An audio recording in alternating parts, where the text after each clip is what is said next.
singing and dancing in the rain.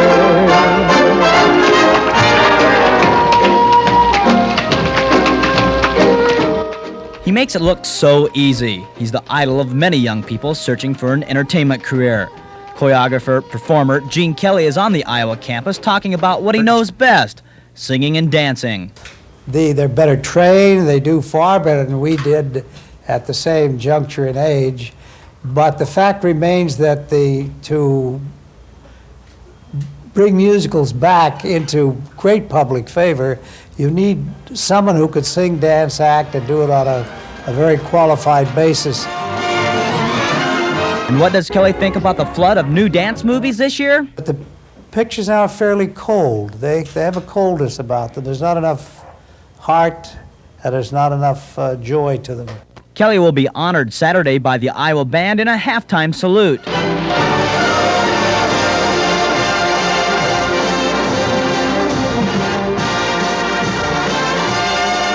Kelly's scheduled performance at Hansher Auditorium tomorrow night is already a sellout. Lon Tegels, TV9 Eyewitness News, Iowa City. The Corville Lake is part of the reason Sue Kowalski bought her home. If things aren't taken care of in the distant future, it may be the reason she leaves. We've owned the lot 15 years, and we have a serious erosion problem here. It looks pretty from up here, but if you get down there, you can see where big 50 to 100 feet trees have fallen in the lake. And I think something has to be done immediately. Kowalski says trees in their backyard have been disappearing with regularity, especially during the last 3 years, where approximately 50 feet of land have gradually slid into the lake. One of the things Kowalski's concerned about is children playing on the lakefront. She says she's seen times when actual chunks of dirt and trees have fallen. She's worried that some of that falling debris may hurt the children in the future. What she would like the Corps of Engineers to do is build a riprap, like this one. It cost nearly $250,000 4 years ago. The Corps says that the only way they can do this is if the homeowner's land is being endangered by the lake. And that's where this problem begins. Kowalski's property line is still 50 feet away from the shoreline. Well, actually, there's no problem as far as our land's concerned right now, Lon. The land that is being eroded is government land. Nevertheless, the erosion is still a problem, and Thompson has applied to the folks in Washington for $3 million for repair funding money. As for Kowalski, she has petitions in hand and letters to congressmen ready if that's what it takes to get the retainer walls built. Lon Tegels, TV9 Eyewitness News, Corville Reservoir. And that's why 6,000 cubic feet of water per second. It's the maximum amount of water the Army Corps of Engineers is legally allowed to release. With early recent July rains to the north of the area, the inflow of the water has been much greater than the outflow, causing the reservoir to fill up above expectations. With all the water, the two beaches at Sugar Bottom and Sandy Beach have already been closed. Today, the Corps of Engineers announced that Overlook Beach, the most popular of the three, will be closed Thursday due to rising water. The beach at West Overlook is being covered with water right now. We do expect to close it on Thursday. Now, as far as how long it will be closed, our projection shows the water to be over the beach through the 25th of July. We don't have a projection beyond that. It'll depend a lot on the weather between now and then as to when it's going to be open again. Although the reservoir officials aren't releasing as much water as flooded farmers to the north would like, the submerged beach is making Overlook Beach a unique place for swimmers who enjoy the trees as diving boards. DeMars also points out that all the boat ramps on the reservoir have already been closed except the Mahaffey Bridge. He says boaters from the Iowa City and Cedar Rapids area should be aware that if they don't get their boat into the ramp early, they may not get their boats in at all due to a shortage of parking space. Lon Tegels, TV9 Eyewitness News, Corville Reservoir.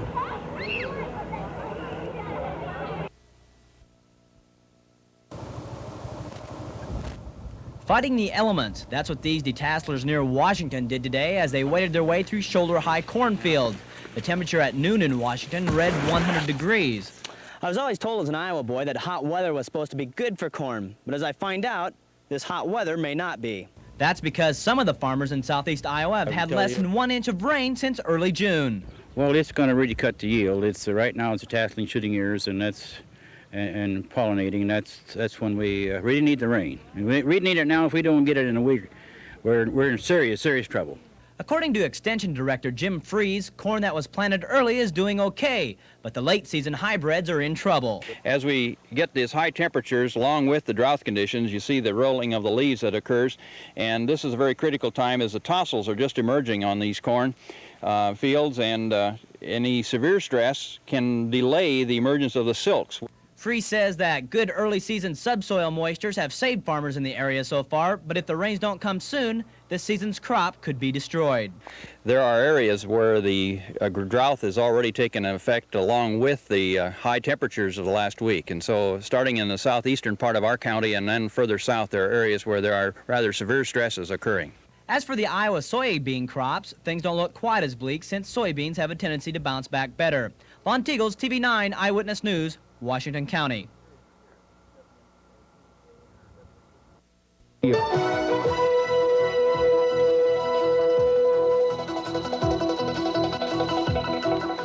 evening. It's looking more and more like Iowa might get a World Trade Center. The center would be built in Des Moines and would be the first in the Midwest. Reporter Lon Tegels was in Des Moines today and says the state is willing to invest $30 million in the project. The idea of a World Trade Center developed last spring when Des Moines millionaire John Ruan decided to find a way to export more Iowa farm goods. Today it was announced the Iowa legislature will help Ruan and other private investors. Governor Branstad says the legislature will allocate $10 million a year for the next 3 years for a total of $30 million. Now that's less than 1/2 the total cost of the project, which could run as high as $90 million. This is a very major undertaking. It's one I don't think the state couldn't afford to do by itself. The private sector couldn't afford to do it by itself, but as a partnership, I think we can make it go. But it's not going to be easy. The proposed trade center could be built in downtown Des Moines. It would be built in connection with the new convention center already under construction. Governor Branstad says there are already 8 World Trade Centers in the United States. He says the one in Des Moines would be different because it would be agriculture-oriented.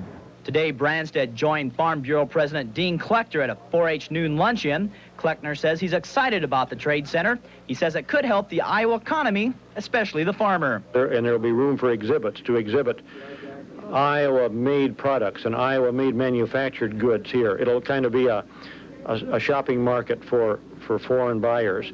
And if all these things happen, I think you can look for a direct relationship to Iowa farmers.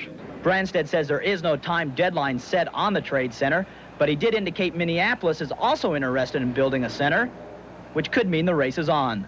Lon Tegels, TV9 Eyewitness News, Des Moines. Branstad says the new trade center could provide 5,500 new jobs in Iowa. Well, I understand there was some controversy at the 18th hole in the Treasure Valley Open today. What happened? There's a slight problem. One of the leaders had to hit his ball, and he had to step on a mouse hole in order to hit his ball, so he had to ask for an official ruling. Did they get it resolved after a while? They got it resolved, and they have a winner. It is one of the state's most prominent golf tournaments. It's the Treasure Valley Open, and it wrapped up just a little while ago. About 75 golfers returned to the Purple Sage Golf Course in Caldwell for today's final round. Barry Platt of Boise and Jeff Duncan of Carson City, Nevada were tied for first place heading into today. But it was Barry Platt winning the tournament with a 6-under, 279. Second place was a tie between Jeff Duncan and Jerry Breaux at 281. Fourth place went to Lynn Landgren and Craig Palmer at 283. The amateur portion of the tournament wrapped up yesterday with Dean Oliver winning with a 4-under total of 210. He was followed by Rob Huff and Joe Millay. Nancy Lopez won the World Championship, the Women's World Championship of women in golf today at Shaker Heights, Ohio. Lopez rallied from a shaky front 9 to shoot a final round 73 to give her a record-breaking 7-under par, 281. Lopez earned $65,000 with her one-shot victory over defending champion Joanne Carner. This is the richest tournament on the LPGA Tour. So that puts Lopez with a few extra bucks in her pocket, followed by Big Mama Joanne Carner. Patty Sheehan gets 3rd place, and Betsy King slips to 4th place. After an hour rain delay, the PGA tournament is underway again. At the 15th hole, Lee Trevino has a 1-stroke lead over Lanny Watkins at 14 under. Gary Players at 11 under, and Calvin Peete is tied with Seve Ballesteros at 10 under. Only 10 players had finished before the showers hit the Shoal Creeks Golf Club today. If Trevino should go on to win, it would be his first major tournament victory since 1974. Some NFL exhibition action today, actually one game. Right now, the Miami Dolphins lead the Oakland Raiders 29-23. Speaking of football, former defensive great Elsie Greenwood was in Boise today. He was promoting a new beer facility. Elsie didn't waste any time proving that his stunt in the commercial was for real. So I've been doing a lot of traveling, crushing a lot of cans throughout the country. It's been exciting. You've had to crush a can many a time, huh? Yes, quite a few times. It look like everybody wants me to do that. They don't believe I can really crush a can, so I have to prove it. The former Steeler and member of the infamous Iron Curtain spent most of the day signing autographs and drinking his favorite beverage. A full slate of baseball games in both leagues. Taking a look at the American League first, the Mariners down the Tigers 4-1. The Brewers taking on the chin from the Indians 8-1. By the way, Mel Hall hit a 2-run homer in the bottom of the ninth to get the winning run. They're in the middle of a doubleheader right now. That game's tied up at 1 in the third. The Yankees take one from the A's. The Red Sox over the Twins 5-4. The Blue Jays take the Sox 7-4. And in the fifth inning, the California Angels lead the Baltimore Orioles 5-1. Kansas City Royals and the Texas Rangers, a late starting game. In the National League, the Astros take one from the Pirates 4-3. The Cubbies continued their winning ways, taking one from Pete Rose and the gang. The Atlanta Braves taking on the chin again from the Cardinals. And the New York Mets lost to the Giants today 6-7. And that's a quick look in sports. Thank you very much, Lon. Well, you didn't get to play golf today, but you get to report all about it. If I was playing golf, I'd be playing in the Treasure Valley Open. Would you? You betcha. The Treasure Valley Open is going on right now at the Chaminade Golf Club. Here we take a look at some of this morning's action. If we can take a look at that real quickly. There we go. Most of the leaders didn't tee off until early this afternoon, however, so not many of the scores are in. What we can tell you is that yesterday's leader in the Pro Division, Jeff Davis of Carson City, Nevada, had a rough day. After firing 265s, Davis soared to a blistering 74. The third round of the PGA Championship is finishing up, or rather has just finished up just a little bit ago in Birmingham, Alabama. The day started off in a three-way tie after Gary Player fired a blistering 63 yesterday, including 10 birdies. This afternoon it was all Lee Trevino as he zoomed to a 12-under at the Shoal Creeks Golf Club. Player dropped to third place behind Lanny Watkins. Larry Mize is in fourth place with Seve Ballesteros in eighth place at 7-under. Nancy Lopez owns a two-shot lead after 3 rounds of the World Championship of Golf near Cleveland. Today, Lopez shot a 7-under par 65-208 for a total of 8-under. Second round leader Betsy King stands alone in second place at 6-under. Patty Sheehan and Big Mama Joanne Carner are tied for third under at 3-under. It was a duel of the pitchers today in Maryland as the Orioles and the Angels tangled. Mike Young started Baltimore in the first inning after this base hit over the first base line. John Shelby stepped up to the plate next and stepped up to the plate next and popped out, but the speedy Young tagged up and went on to third. Eddie Murray then hit this squibble and it looked like an easy out, but a fumble play allowed Young to score and the Orioles win the game 1-0.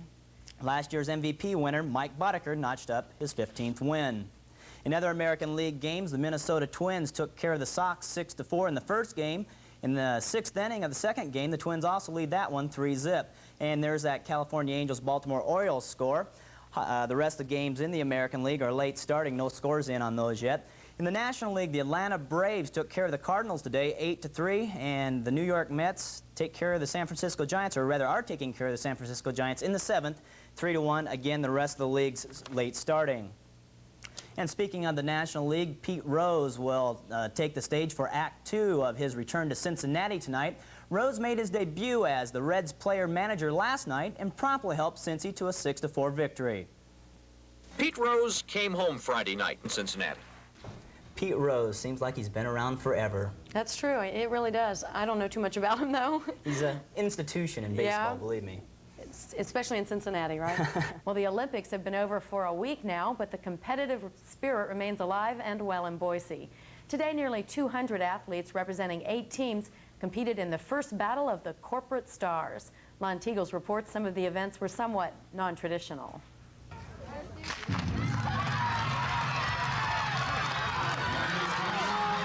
And they're off. It's the women's 60-yard dash. It looks like an Olympic event with the winners getting medals. However, some of the events aren't quite so structured. This one here is called the Farmer Brown Relay. This guy here doesn't seem to know if he's coming or going. These athletes all represent Boise corporations. Their bosses put up the $3,000 entry fee, with some of the proceeds going to the local YMCA. Each of the 25 team members is competing for an all-expense-paid trip to Fort Lauderdale. There they will compete against 11 other cities. The sports fitness event is sponsored by a Washington, D.C. firm. Event coordinator Emily Pinto says this is Boise's first time in the competition. She says many of the corporations were skeptical at first, but anticipates even more teams next year. Everybody's out here to have a good time, but we have some really good athletes. We have some great runners. Boise's already starting to set some of the battle records with some of the times here. This is the Honeydew Hustle. As you can see, there's a tremendous amount of coordination and concentration involved. Members of the Mountain Bell team say the trick is to practice. We practiced with ice-down melons that were slick, and we got out here and these were all kind of mushy, easy to hold in. Made it a little easier.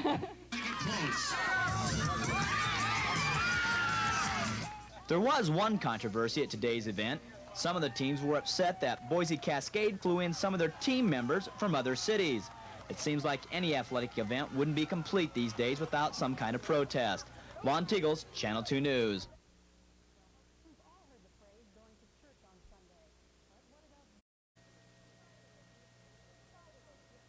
Fight of a different sort, but a fight nonetheless, is brewing in Iowa City. The battle's between renters and landlords, and the issue is rent control. Tonight, the City Council held a public hearing. Lon Tegels is standing by at City Hall with more on tonight's meeting. Lon? Bev, I don't know if you can see looking over my shoulder, but it's standing room only here at the Iowa City Civic Center. As predicted, the rent control hearing was placed last on the agenda, so things really didn't get started until a few minutes ago, about 9:30. It's an informative hearing. About 26 names have signed up to speak at tonight's hearing. There's probably another 100 to 125 people here, so if each person gets 5 minutes, it's no telling how long we'll be here tonight. As predicted, there was a large crowd on hand for tonight's rent control hearing. The night started off when a group of Rent Coalition members marched from the Pentacrest down to City Hall. Nearly 25 members of the Fair Rent Coalition brought banners and signs. They were chanting in support of their cause. Karen Cubby of Fair Rent and Mark Hamer, attorney for the Iowa City Apartment Association, were just two of the 26 people who signed up to speak at tonight's hearing. The current problem stands that rents are high, vacancies are low, and that makes prices very, very high. And the free market system is not working here because there is no competition because the market is so tight. What we want to do is put a ceiling on rental values, and that will be different for every landlord according to their expenses. The Apartment Association is opposed to the rent control ordinance for a number of reasons. Probably the most important reasons are that the ordinance is not necessary. It unnecessarily affects the relationship between landlords and tenants, the free enterprise system. It is counterproductive. We believe it will hurt tenants more than it will help them. We believe it's legally invalid, and we don't believe that the rents are unfairly high in light of the quality of housing in Iowa City. Bev, we're probably about a third of the way through the list of the number of people that signed up. It does look like we're going to be here a long time this evening. The City Council isn't expected to vote on the ordinance until September 27th. Back to you, Bev. Okay, thanks, Lon, and you'll be hearing more about that issue in the future, I'm sure. Much of today's visit was standard campaign procedure. That included shaking hands with a busload of students, receiving plaques from the local 4-H group, and of course letting the media take a picture with a cute farm animal. There was no talks of U.S. involvement in Lebanon or nuclear disarmament. John Glenn came to an Iowa farm to get a better understanding of small family farming. That's exactly what he did. He spent 45 minutes in a question and answer session with area farmers. Rates and low prices. If he has one without the other, he'll survive. But he can't. And you're getting both of them. And we're getting both of them. Set aside is very good. We do need to have this ground seeded, though, if we're going to have a set-aside program. Now, I do not believe that farmers should be used as a pawn in foreign policy for things that it was not their fault getting into. Glenn came to the Duffy farm to talk about a 4-point agriculture plan. Glenn told these farmers he wants better use of existing government farm programs. He would also like to develop better U.S. marketing techniques and in some way make ag prices more stable. He's also an advocate of a strong conservation program. Glenn summed up his policy saying he wants to preserve the family farm. And I happen to know sometimes you don't get a straight answer from people. And Glenn gave me a straight answer. He seems to know about farming. He says farming is hard work. And so that really impressed me. Glenn asked the farmers how they felt about mandatory government control. The majority said they opposed it. Lon Tegels, TV 9 Eyewitness News, near Solon. Black music, just like Nearly 24 people picketed the stadium last night. Protesters asked customers to boycott the bar, claiming the management operates with racially discriminating policies. We're asking the folks down here to boycott this place until the stadium can come to some form of terms as far as playing minority music. Things are quiet here today at the stadium. Management says what went on last night was blown all out of proportion. The incident started about a month ago when Daryl Cannon was fired as a disc jockey for what management says was Cannon's inability to follow a music format. Daryl was discharged because he was not coming in to work on time. He was not following management's orders. Cannon claims he was fired for playing too much black music. Because the management told me on the 19th of January that I was playing too much black music at their establishment, scaring white customers out, and that I was trying to change their bar into a black bar. Last night's protesters were upset with the owner of the stadium, Harry Ambrose. Ambrose used to run a bar called Woodfields, located where the stadium is now. In 1979, a civil rights commission ruled that bar discriminated against blacks, asking for more identification for blacks and whites. Cannon's civil rights complaint is currently under investigation. Cannon says depending on the commission's ruling, he may file a civil lawsuit. Lon Tegels, TV 9 Eyewitness News, Iowa City.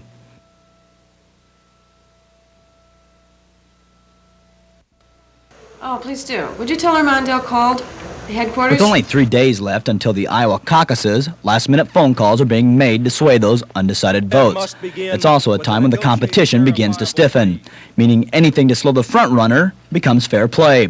In Iowa City, the Gary Hart campaign is questioning whether or not the Mondale Committee is trying to buy votes by throwing a pizza and beer party on caucus night. We received a complaint yesterday from one of the other campaigns suggesting that this was an attempt, in effect, to buy votes. I'm satisfied at this point that that is not the intention of the Mondale campaign. Mondale's campaign committee has been distributing leaflets to University of Iowa students. The leaflet reads, Mondale Victory Beverage Party after the caucuses, with no coverage or beverage charge to Mondale caucus goers with tickets. Pick up your tickets from your Mondale precinct captain. Mondale's co-chair admits that the wording is questionable. He said the leaflet was not approved by the headquarters. He says it was not their intent to buy votes with free beer. And in fact, I agree with those who questioned it. It is improper. There was no intent of impropriety at all in the wording. They simply were inviting people to a party. They issued tickets because they didn't want to have to come up with the funds for a large number of refreshments. Slockett says the Monday night party will still go on, but it will now be open to all caucus goers. Lon Tegels, TV 9 Eyewitness News, Iowa City. Also in the news today, nearly 1,000 people gathered at the Pentacrest at the University of Iowa today, right in the center of campus. It was a demonstration sponsored by University Teaching Assistants. It was held to dramatize the effect of Governor Branstad's 2.8% budget cuts. Now, Lon Tegels was in Iowa City to cover that gathering for us today. He's back in the newsroom now. And Lon, just what was the message they were trying to get across today? Doug, today's demonstration was held in Iowa City, but the message was clearly for the legislators in Des Moines. The message? Stop cutting the university's budget and appropriate more money.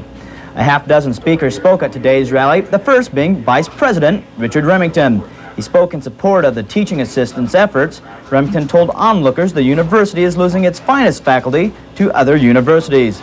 Today's rally was prompted by teaching assistants who are worried that the budget cuts are diminishing the quality of the university.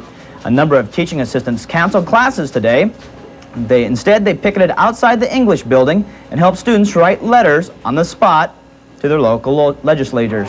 Doug, Steve? All right, Lon, we'll look for more on that story ahead at 6. Thanks.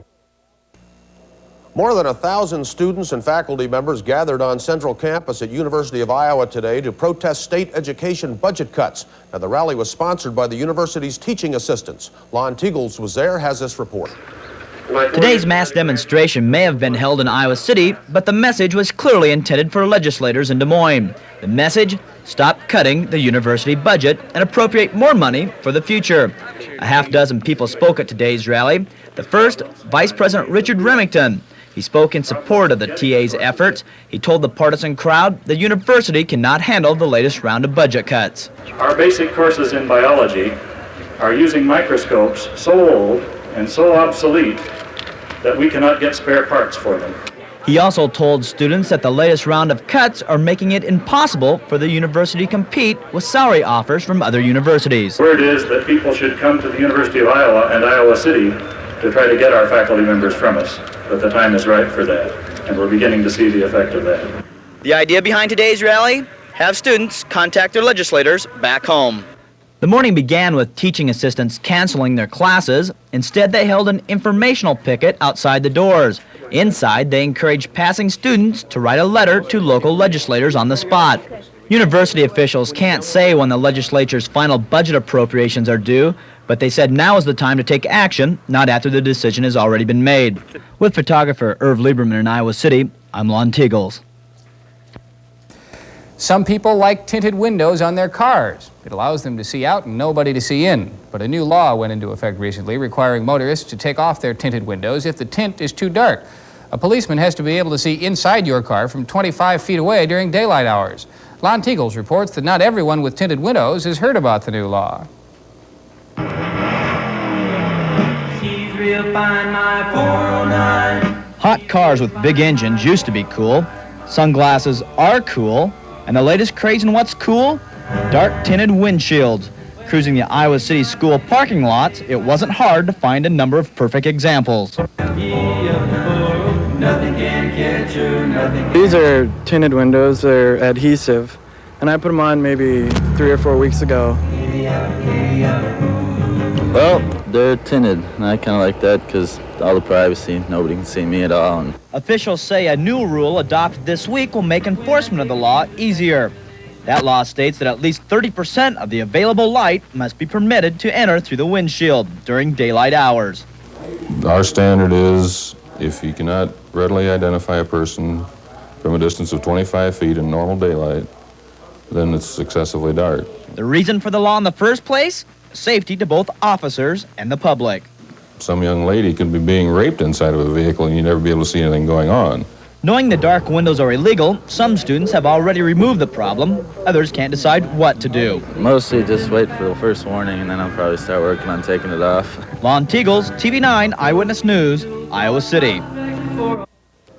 A few years ago, suntan booths were a big thing. Then there was a report linking the artificial rays to skin cancer. Now in Iowa City, there's a resurgence of the tanning booth craze. Lon Tegels reports the equipment is safer than in past years.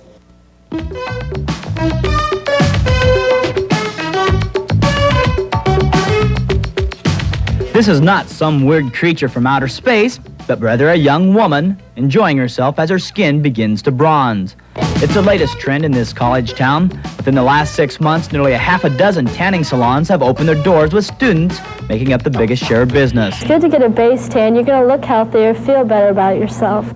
Rooms are usually private, so you don't have to worry about those tanning marks. Today's tanning beds are different from the tanning booths of a few years back. Most come from Europe and are much safer. Most of the old machines were UVB rays, okay? There's 3 rays, UVA, UVB, and UVC. And these units are mostly UVA rays. And what that does is just tan. UVB burns your skin. Dermatologists we talked to said the tanning sessions are really not needed, stating that they're purely cosmetic. But at least one doctor we talked to said the tanning booths are safe. The tanning beds being employed today are relatively safe.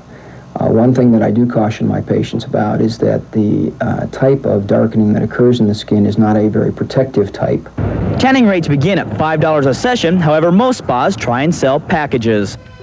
A good tan can be reached in 7 sessions. A session lasts about 20 minutes. Lon Tegels, TV9 Eyewitness News, Iowa City. Greg Rittman here with sports. I wonder how Tegels got that assignment. Oh, he's got the good ones on. He sure does, does he? What you got tonight? More back.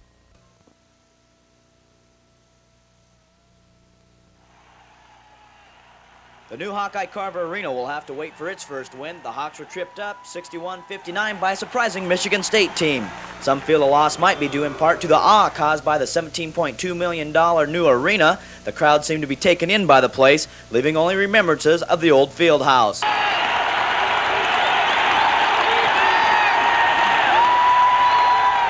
Michigan State played their kind of game with a controlled tempo. Kevin Willits and Sam Vincent led the Spartans with 18 points each, although Vincent hit only 7 of 19 shots. For the Hawkeyes, it was a disastrous night for Greg Stokes, who scored 12 points. Stokes was 5 for 14 from the field and 2 for 9 at the charity stripe. At the half, Iowa led by 3, 32-29. The Hawks fell down by as many as 9 points in the second half, but with 5:50 remaining in the game, Michael Payne tied it at 54 all. With 7 seconds remaining on the clock, Bob Hansen fouled Sam Vincent and sent him to the line. He missed the second shot, giving Iowa a chance for a 3-point play and a chance to win the game.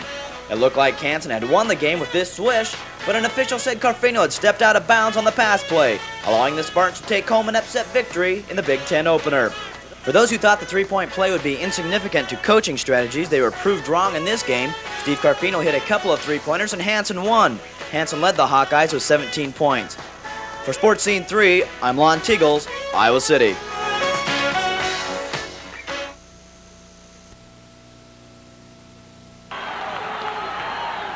It was not the type of game that either team should be proud of. Play was sloppy and physical. The Soviet Nationals were just too much for the Iowa Hawkeyes, as the Nationals defeated Iowa 78-66. The Soviets were hot from the outside, with Valdemiras Kalmikas hitting on 11 of 23 shots for 26 points. For Iowa, it was Greg Stokes who had the hot hand, especially in the early going. Stokes scored 10 of Iowa's first 12 points. He finished the night with 18. Quincy, Illinois sophomore Michael Payne also made a strong showing, hitting on 7 of 14 attempts, finishing the night with 16 points. Payne also added 9 rebounds. Iowa Hawkeye coach Lute Olson said the story of the ball game was shooting percentages. The Hawks hit a chilly 35% versus the Soviets 46%. Iowa's bench was also a major concern, with reserves hitting on only 1 of 13 attempts. The exhibition now puts the Soviets at 9-3 on their 21-day tour, with 1-point losses to both Purdue and Wichita State and a loss to Virginia in double overtime. The Hawks face Brigham Young on the road Saturday. The final score again, 78-66, the Soviets defeating Iowa. I'm Lon Tegels for Sports Scene 3, Iowa City.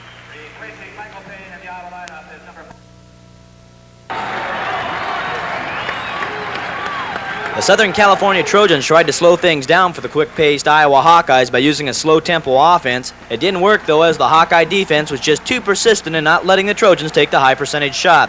The Hawks won today's ball game 66-55. The nationally televised ball game turned into a barn brawl in the final minutes as USC's Gary Wright was ejected from the ball game for throwing an elbow into Steve Carfino. In reaction, Iowa's Michael Payne was also ejected for throwing a basketball at the USC player.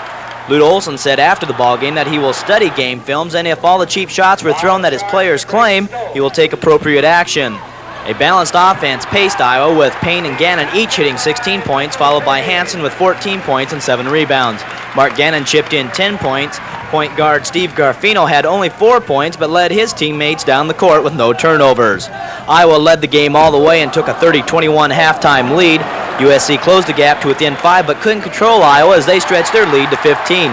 The Hawks win it by 11, 66-55. This was the last game to be played at the Iowa Fieldhouse. The Hawks are on the road next Saturday at UCLA and will play home here at the new Hawkeye Carver Arena in January. For News Scene 3, I'm Lon Tegels, Iowa City.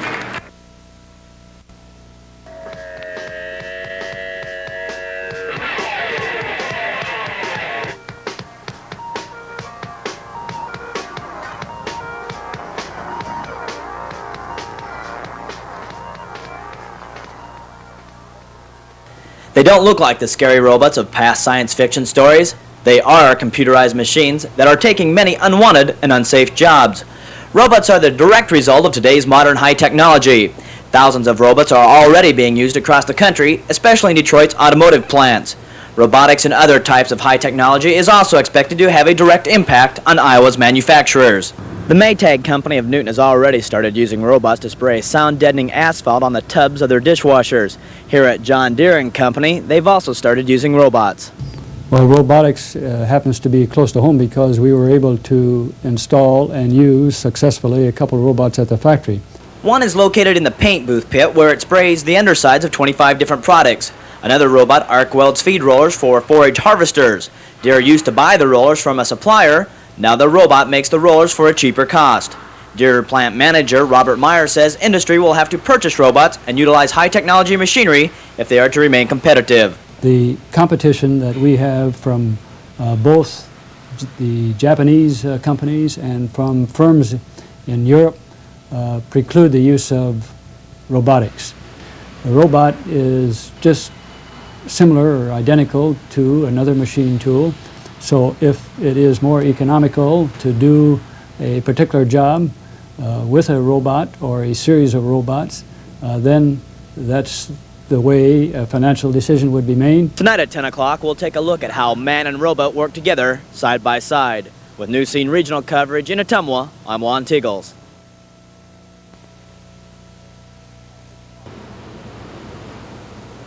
At 6 o'clock, we told you about the Ottumwa John Deere robots. What we didn't tell you is how people and robots work side by side. According to the supervisor in charge of this painting robot, the men have accepted the robot with no problems. I feel the robot has been very successful here at John Deere Ottumwa Works. I think one of the main reasons is because of my wage people. They have worked with the robot, they've accepted it. Without them, it would be impossible.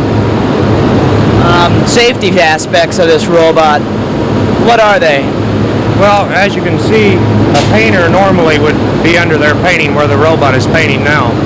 So therefore, there's numerous things that can happen. The machine could fall on a painter. Duschel points out that the painter robot's programming was done by a person who used to work in the pits. So this robot didn't replace a job, but rather changed it from being one of manual labor to one requiring some technical knowledge. Employees at John Deere work side by side with the robot, and when it fails, as it occasionally does, its human partners come to the rescue. Here, this robot decided to take an unscheduled break, so the undersides of this Deere equipment must be painted by hand. Looking at them in action, it's hard to believe that 10 years ago, most people only dreamed of robots. Today, these mechanical arms are in productive use. Of course, being productive and cost-effective are two different things. The Deere robot cost in the neighborhood of $300,000 to $500,000, with installation being much of the cost. Robots are cost-effective right now. I would forecast that this is going to be part of the wave of the future as far as some of our factories in the state are concerned. The introduction of robotics has opened up a whole new potential job industry for southeast Iowa. But before Iowans can work, they must be trained. In my next report, I'll look at what is being offered in terms of high-tech education. With News Scene Regional coverage, I'm Lon Tegels.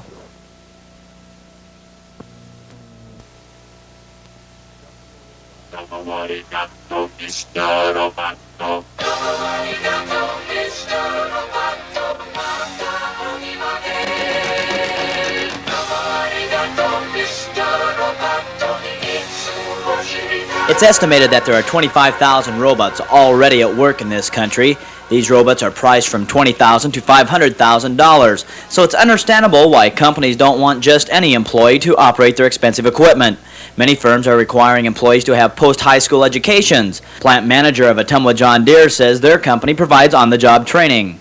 We train our people on the job insofar as our programming work internally in the factory is concerned, but we do support the area tech college efforts in their special projects. For example, the Indian Hills Community College has been very helpful to us in welding and some machine shop courses, and now just most recently they have embarked upon a course in robotics. In December of last year, Indian Hills Community College was given about $372,000 in extra money by the Department of Public Instruction to develop an 84-week robotics program. The first 3 quarters of the program will be identical to the electronics and computer maintenance courses. There are people now who are unemployed for the first times in their lives. They're a whole new unemployed group. They've never looked for a job before. We not only have a mission to train those people, but we have to take the lead in industrial development. Everyone we interviewed in the high-tech education area emphasized high school students should be taking as much math and science as possible. If anything, it's created more jobs than it's eliminated. The one thing that has happened, though, is that the educational level for those jobs has changed completely. We know that young people and students wanting to go into robotics will need better background in mathematics, in science and communication skills. In my next report, we'll take a further look into high-tech education. With News Scene Regional coverage in Ottumwa, I'm Lon Tegels. If they want to come down again tomorrow night, we'll play them again, but they are the better team. Oskaloosa closes the year at 8-2, will join the South Central Conference next year, but will still have Ottumwa and Fairfield on the schedule. Fairfield will be on the road Saturday in semifinal action against Harlan. Both teams are 10-0. I'm Lon Tegels for Sports Scene 3 in Oskaloosa. KTVO, Kirksville, Ottumwa.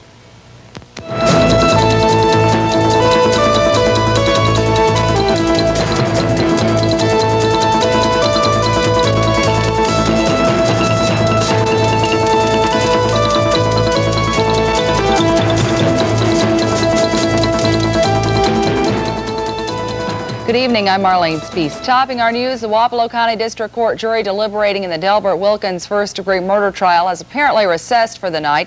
The case went to the jury after lengthy closing arguments in today's court proceedings. Lon Tegels has this report. Closing arguments in the murder trial of Delbert Wilkins began this morning. The prosecution spoke to the jury first, presenting its version of what happened on the afternoon Harry Harville was shot to death last April. The state maintains that Wilkins willfully shot Harville and that his actions were premeditated.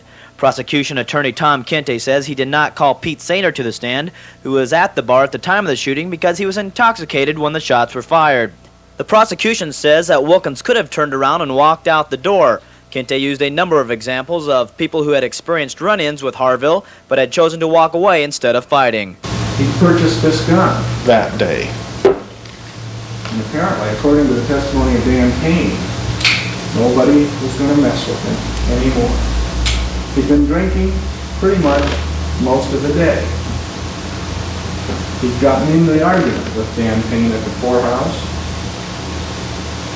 and it appeared that he was spoiling for a fight. Defense attorney Tom Walters took 2.5 hours in his final stand trying to persuade the 7-man, 5-woman jury that Wilkins was acting in self-defense. Walters refuted the testimonies of Marty Jones and his wife Kathy and a bartender, Renette Brown. Walters suggested that the trio might have fabricated their stories with the help of Donna Hedgecock. Hedgecock was the woman who Harry Harville and Wilkins were arguing over at the time of the shooting. The defense also questioned why the shirt of Harry Harville had not been saved as evidence. Look at Martin Jones for a minute. He told you that Harry Harville hit him on the head or the arm with a pool cue because he was a little cranky. I had to ask him about that on cross-examination, but that's his description. Well, Mr. Harville was a little cranky. He hit me with a pool cue. Ladies and gentlemen of the jury, as Mr. Kintig has reminded you, you're not required to leave your common sense at the courtroom door. And I submit to you that if you would characterize a person as cranky who would attempt to hit you with a pool cue, I would hate to have a set of circumstances where he was really angry. The prosecution had one more time to rebut before Judge Richard Vogel gave the jury final instructions. Jurors went into deliberation shortly before 3 p.m. The jury must decide if Wilkins is guilty of first-degree murder, second-degree murder, voluntary manslaughter, or involuntary manslaughter, or not guilty. For News Scene 3 from the Wapello County Courthouse, I'm Lon Tegels, Ottumwa.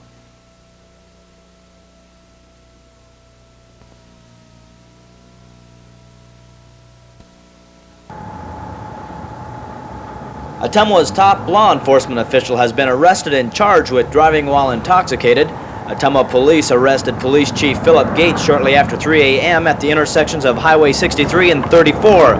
As a result, Ottumwa Mayor Jerry Parker announced disciplinary action. Well, Chief Gates made a very serious error in judgment, and he's already paying a penalty of, the embarrassment to himself and to his family and the department, but I don't feel that penalty is enough, so effective immediately, I have suspended Chief Gates for an indefinite period of time and without pay. It's very unfortunate that Chief Gates was arrested.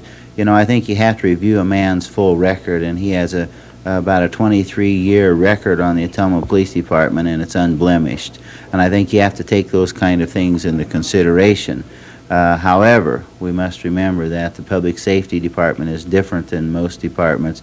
They're sworn to uphold the law, and if there is any indication at all that they're breaking the law, I think that we have to take care of that situation quickly and appropriately.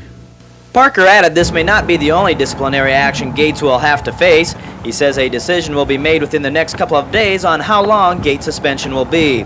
Early this afternoon, Gates pleaded guilty in district court to the charges. Judge Max Rushmeyer fined Gates $500 and 38 hours of community service work. Gates was also credited with 10 hours of jail time. Police Chief Gates has offered his resignation to the mayor, who said he has no intentions of accepting it. Off camera, Gates said no man is above the law. Yes, I made a mistake. No man's above the law, and I'd be disappointed in the officers if they'd done anything any different. For News Scene 3, I'm Lon Tegels, Ottumwa. The case was given to the jury just about 3 yesterday. They were ready at 5:01 this evening. The jury could have returned 3 other verdicts of lesser charges, including second-degree murder, as well as voluntary and involuntary manslaughter. But the verdict was unanimous as the jury was polled individually in court, declaring the first-degree verdict. Verdict number 1. We, the jury, find the defendant guilty of the crime of murder in the first degree. Orville R. Shuri, Jr., foreman. Wilkins was motionless when hearing the verdict, looking resigned to his fate. It is mandatory Iowa law that Wilkins be sentenced to life imprisonment with the first-degree conviction. A sentencing date of January 24th at 1:30 p.m. has been set. At the end of today's proceedings, Wilkins had to surrender himself without bond to Wapello County Sheriff's deputies. Again, a jury today convicted Delbert Wilkins of first-degree murder in the barroom shooting death of Harry Harville last April. Kerry J. Hahn, News Scene 3, Wapello County District Court.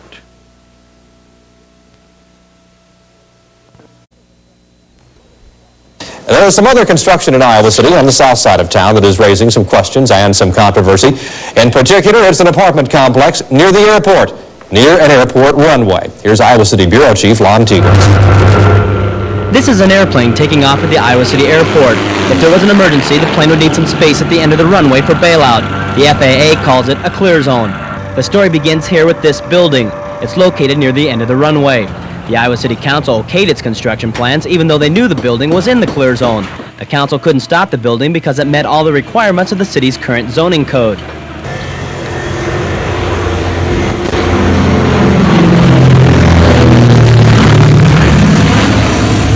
A group of pilots and businessmen concerned about airport safety has spoken up against the building. They're concerned about the 37 apartments to be located above the stores. This week, the group petitioned the city manager asking that nobody be allowed to live in the apartments. They want the city to condemn it. The most common cause of accidents of this type is a takeoff accident with a loss of power. And if an aircraft would lose power, the pilot would lose control, they could plow right into that structure.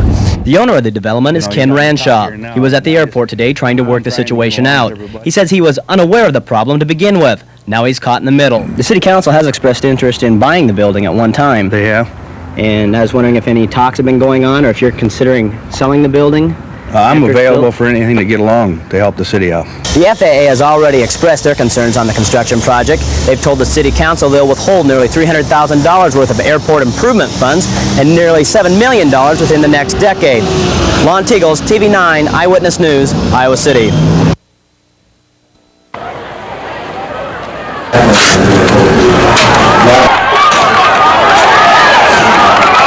Is it reasonable not to support taking care of and treating athletes that are injured while they're being a representative of the school district?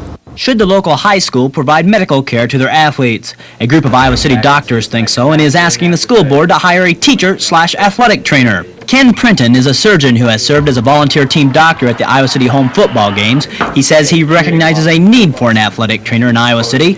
During the last school board meeting, Printon made a presentation saying coaches should not be diagnosing injuries. Well, there's an immediate need, and the big need is that we really don't have any continuity of care for these young student athletes.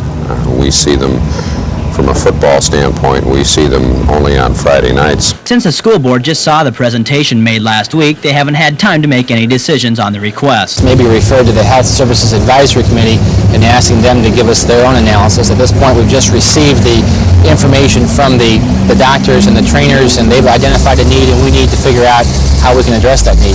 The board is having to do some serious thinking about hiring an athletic trainer. A couple of years ago, they dismissed the nursing staff at the schools, noting that the school didn't need the extra medical personnel. Lon Tegels, TV9 Eyewitness News, Iowa City. 3,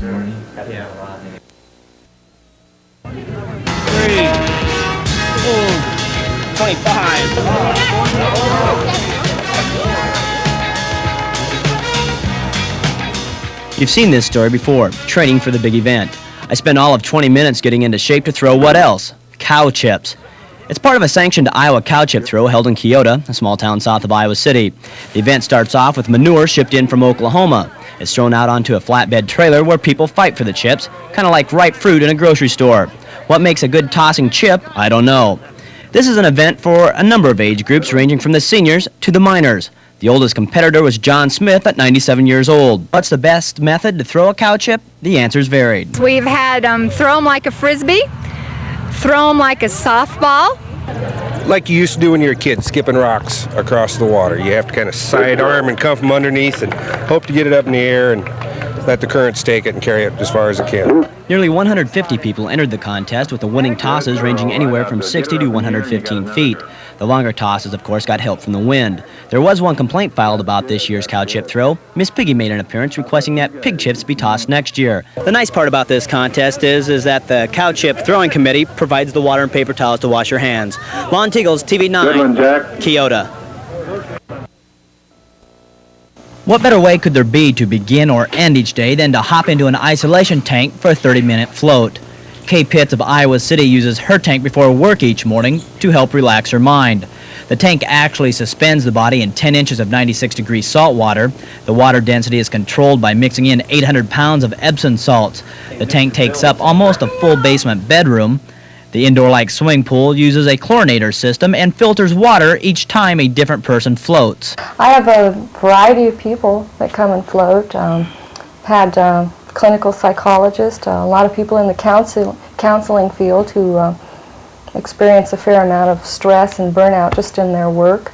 Kay rents tank time at $15 an hour. She averages about 8 customers a week, but near finals time she's booked 3 weeks in advance. Before doing this story, I was a bit skeptical of the isolation tank. I wasn't thrilled about the idea of closing the door to daylight and laying in water, but I'll give anything a try. Most people float in the nude. Well, almost anything. It is weird. Tank is soundproof, so the outside world is virtually shut out, and it is relaxing. Well, while you guys watch the news, I'm gonna relax. Lon Tegels, TV9 Eyewitness News, Iowa City.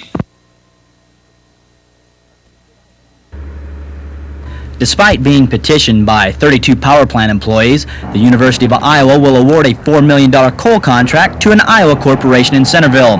The contract award is unique in that 2 other out-of-state firms had lower bids. The Centerville bid is some 2.5% higher. Last fall, the university contracted Indiana Coal and received some strong objections from Iowa coal producers, even though it had been proven that Iowa coal is more expensive to use. In talking with power plant employees today, indications were that Iowa coal is harder on plant equipment as opposed to out-of-state coal. Tom Jacobs says the plant has used Iowa coal in the past and knows its pitfalls from past experience. The reason it was drawn up was because several people came to me expressing their concern that we get this Iowa coal that we had a couple years ago, that it causes so much damage, extra damage to the equipment, that it takes more coal to make up the same BTU, the same heat content, and it just hurts our whole system. To the average person, most coal looks pretty much the same, but according to plant employees here in Iowa City, Iowa coal doesn't burn quite as well as coal from out of state. Nonetheless, the Board of Regents has decided to okay a contract for an Iowa firm. Lon Tegels, TV9 Eyewitness News, Iowa City. Try and imagine me as a county employee trying to find an old document to the courthouse. That means I'd have to fight the county's emergency boat. That's because all the documents are stored out here in a garage behind the courthouse. The documents date back to the mid-1800s. It's a case of too many documents and not enough storage space. The storage in the garage not only contains official records, but the county's lawnmowers and other equipment as well. And if you think the garage looks congested, just look at this storage room on top of the courthouse. It's been quoted as looking like a squirrel's nest. Now, the county supervisors aren't totally unaware of the situation. The clerk of court says she's been trying to get the records transferred to microfilm for a couple of years now. Recently, the Board of Supervisors did allot $50,000 to do so. The records could be on 350 rolls of microfilm by the end of the fiscal year. We do not have any storage space adequate in the courthouse, and so those records have been stored for the last 2.5, 3 years over there in the garage. We do on occasion have to have access to those records, and as you can probably see, sometimes the accessibility isn't too great. Two companies have bid on the microfilm transfer. Neither realize they might have to copy both sides of the million or so documents, so the jobs are being rebid. And what do you do if the book that you want's dated 1926 and at the bottom of the stack? Take a coffee break. Lon Tegels, TV9, Eyewitness News, Iowa City. This is the story of two neighbors who get along. In fact, they get along so well they decided to swap their houses. Over the weekend, Stanley Eckridge and his daughter traded houses with their neighbors, Don and Kathy Marshall. It was a matter of the Eckridges having more room than they needed, and the Marshalls planning to expand their family. When did the idea originally come about? Last summer when I was painting the house. And I have had rooms that were empty, space not being used. We're planning to expand our family, and Stan wanted a smaller house, and we certainly needed a bigger house, and we've spent a year and a half or so looking at houses in this neighborhood because we like this neighborhood very, very much and wanted to stay in this area. And Stan suggested we might just trade houses. To get the process started, the two households used the same mutual appraiser in determining house values. After agreeing upon mutual terms, both mortgages had to be refinanced at the local bank. There are some problems with moving into the house next door, like confused phone service and getting the utilities switched, which becomes a lengthy explanation in itself. Getting the cats reoriented to which door to come home to at night has also been a testing experience. Stanley says the nicest part about moving this past weekend was moving the hammock from this side of the apple tree to this side. Lon Tegels, TV9, Eyewitness News, Iowa City. It was a nice day and a good turnout for members of the Joffrey 2 Ballet. The Joffrey 2 Ballet is in Iowa City as part of their month-long state residency. The 16-member group of young professionals tour year-round and have appeared in more than half of the United States. Well, because we're visiting smaller towns and people that maybe haven't seen a lot of dance, we present a wide variety of styles. We'll do really classical ballets up to very modern, and modern ballets and neoclassical. Joffrey 2 Ballet will be performing here at Iowa City's Hancher Auditorium. The unique thing about the Joffrey 2 Ballet is that they'll be performing in smaller communities such as Washington, Burlington, and Marshalltown.